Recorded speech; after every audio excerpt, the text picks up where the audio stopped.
here at Petal Pusher Farms, just outside of Washington, Oklahoma. And joining me is one of the owners, Jeri Irby. Jeri, you and your husband Matt started this a few years ago, and it's a cut flower farm. Why cut flowers?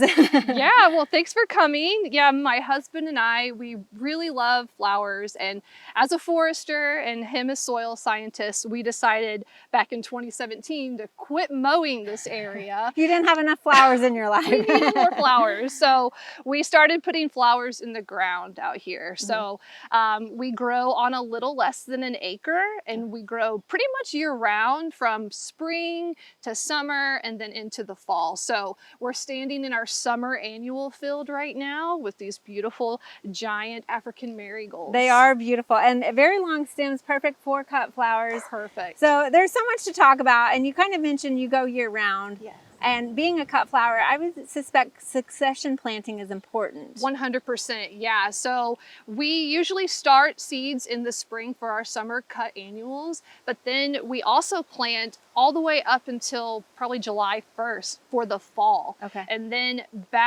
coming back into the early spring season, we'll start planting in our tunnels. So yeah, all about successions. So who comes out here and gets this? Is it available for anybody to come out and cut, or farmers markets? Tell me kind of where you're selling this and offering it to people. Yeah, so we are an agritourism site. Okay. And so we have events that are already scheduled for this season. You can find all those events on our website and purchase a ticket to come out to do our U-Picks. And so we have a couple different options. Our traditional evening U-Picks, where you come out, you get a bucket, a pair of snips, and you can come cut on all of our flowers, and then we help you design a hand-tied bouquet. Okay. And then we also have our floral arrangement classes, where you get to come out and U-Pick, of course, and then I walk you through how to design a arrangement in a different type of vessel that we have. Okay.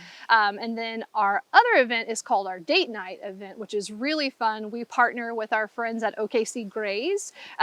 Folks come out, do a U-Pick, of course, and then get a graze box, sit on our beautiful lawn, and then listen to our really amazing, talented friend Grant sing. So it's just a really amazing opportunity to come out, experience a working cut flower farm, get some local blooms, and enjoy some quiet country air. So let's get into a little bit of the meat of this cut flower farm, because I know it's easy to romanticize the idea of just throwing out seeds and watching them grow and you pick them later. But it's a lot more than that. You mentioned succession planting, but how do you know what does well in Oklahoma? Because there's a lot of other cut flower farms that maybe are growing different plants than what we can do here in Oklahoma. Right, yeah. So when we decided to start this farm, the first thing that we wanted to do was know what our soils could produce, right? So getting that soil test was so important to know what kind of nutrients that these flowers were going to need. And so then we thought about, all right, if we're going to do cut flowers, what plants are going to do well in our Oklahoma heat, because we all know how hot it's been,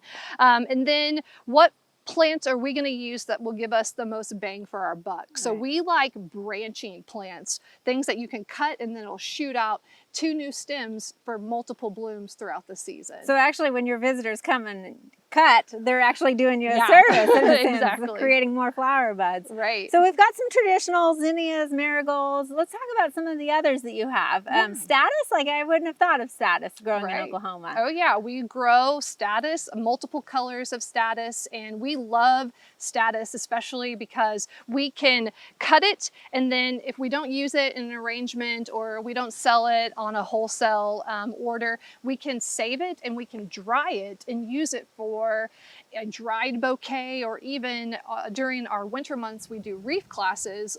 People love to use that on their reefs as well. And I suspect the coxcombs, maybe you can do that as well? Yes, for sure. That chief mix has the most vibrant colors when they're dried. So yeah, it's a great cut flower to use. Well, it's a beautiful setting out here, and you sure know how to grow your flowers.